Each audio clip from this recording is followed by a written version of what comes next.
Nabasa ng ulan ang ilan sa mga mabisitang magsasaka, mga opisyal ng barangay at opisyal ng pamahalaang lokal sa Ilocos Norte sa gaganapin sanang inauguration at turnover ng rice processing system sa bayan ng Pidig dito sa Ilocos Norte.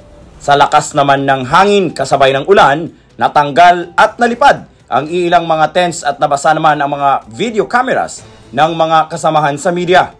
Hindi rin nakapunta ang Pangulong Bongbong Marcos sa nasabing lugar dahil nahihirapan din ang presidential chopper na lumapag. Higit kumulang 1,000 na katao ang dumalo at karamihan sa mga ito ay basa sa ulan. Kasama mo dito sa IFM Lawag, Rajuman Bernard Ver, Tatak RMN.